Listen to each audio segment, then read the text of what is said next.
I've always known that. Before I got into teaching, I wanted to open a daycare. So I never really wanted to work for anybody. I think that started pretty early because my first job was McDonald's, and getting up, having to go to work every single day for somebody else was not it. So one day, my best friend, we were college roommates, she texted me and she was like, "You should do TikTok. I think you're really funny." And then she sent me some other teacher TikTokers, like teachers who do TikTok. And she was like, "I think you'd be really good at this." So I told her I was gonna do it. I never did. Like 2 months passed by and I finally did. And my first video I posted on there, it actually blew up. And I was surprised because I had 0 followers. And so from there I just kept going and my following kept growing. Everything just happened so fast. I started in September of 2020, so I've been on there for about 6 months and have about 750,000 followers. So it happened really, really fast. It took me a while to figure out too, and I said that I would never download TikTok because I thought it was just kids on there dancing and singing.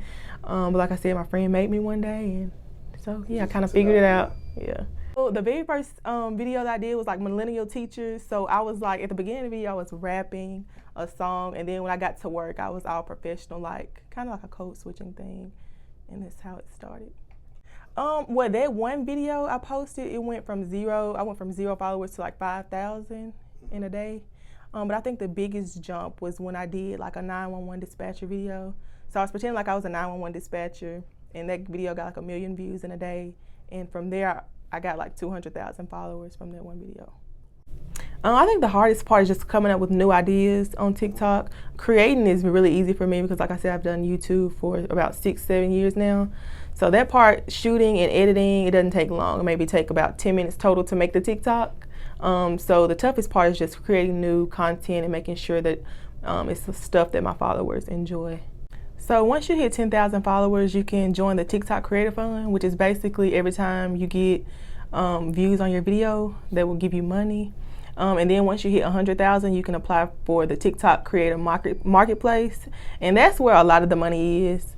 Like it's different from YouTube because YouTube, they pay way more for views. TikTok pays okay, I guess, but the marketplace is like when different brands reach out to you and give you sponsorships. So I've worked with a few, like the TextNow app. What else? Amazon, I think I've worked with them, and Current Banking. So that's where most of the money is with TikTok. For example, if I had 1 million views on YouTube, you know, you may make $3,000-$4,000 on a video that have 1 million views. Whereas TikTok, you may make like $2,000. That's just an example. Yeah, it's just some brands, they'll tell me a price, and if it's too low, I'm not going for it. I'll send them my price and we can kind of negotiate. But I pretty much have a standard base price, and they all pay that. I look at my engagement on TikTok, how much people are commenting and liking, and how many followers I have, and I kind of create like a media kit from that. And as far as Instagram and YouTube, I'll look at my followers as well, and basically just go off of that. Yes, it has definitely changed my life very dramatically or drastically. Because we all know that teachers don't get paid, I think, what they should be paid. They're actually we're the most underpaid, if you ask me. But TikTok, I actually make way more on TikTok than I do from teaching. So yeah, it's very lucrative. Well, my family played a huge role. They're very supportive. Like my mom and my sister is here with me now. My dad, he's always been super supportive of me. My cousin and my close friends, they all support me, and they're very proud of me, and I don't think I could, do it without their support. They'll joke with me every now and then and be like, "Oh, I'm so glad I know someone that's famous," but we're still pretty close. Well, I'm pretty close to pretty much all of my friends I had before, so nothing's changed there. I tried to hide it for the longest from my students, and I would kind of deny it at first that it wasn't me, but of course they eventually found out. So they love it. They always come in and tell me that they saw me on their For You page, so it's pretty cool to them. My students, they try to be my friend and follow me on, well, they do follow me on every social media, and I try to get them not to. It's just very, very hard. They do it anyway. But other than that, it's pretty much the same. It's just weird that they want to watch my every move. I had a few teachers that recognized me, and they told me that they had seen that I had gone viral, and they were asking for tips because they wanted to start a TikTok. So I've always wanted to start like a clothing company, but with this opportunity, and I saw that I had almost 500,000 followers. I think that's when I started, around 500,000. I was like, I can really monetize off this and get them to, go buy my merch. Because I have some popular saying like, try Jesus, not me, and stuff like that. So I put that on t-shirts, and a lot of people go buy it and purchase it from me. So yeah.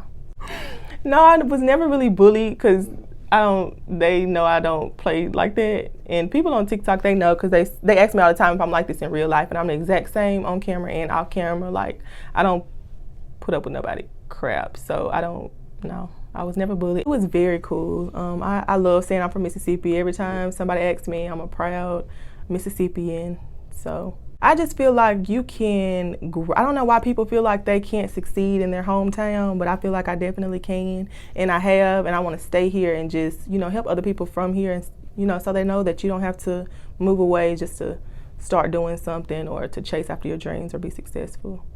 I love working with kids, and I'd rather work with kids than, adults. When I'm with them, I don't feel like I'm at work. It's very easy. And also the work schedule is very, very nice. We're off for the summers and holidays. So I love that.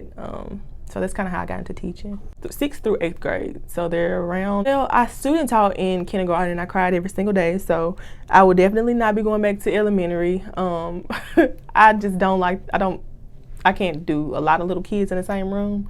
I feel like I was more of a parent than a teacher with them, and I didn't like that.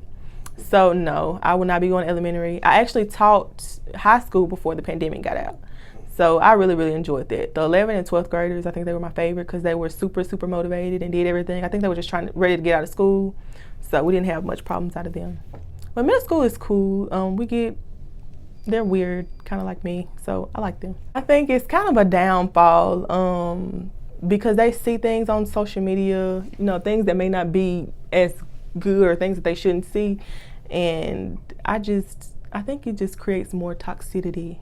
So okay, so I'll start with the kids because I feel like they deserve more.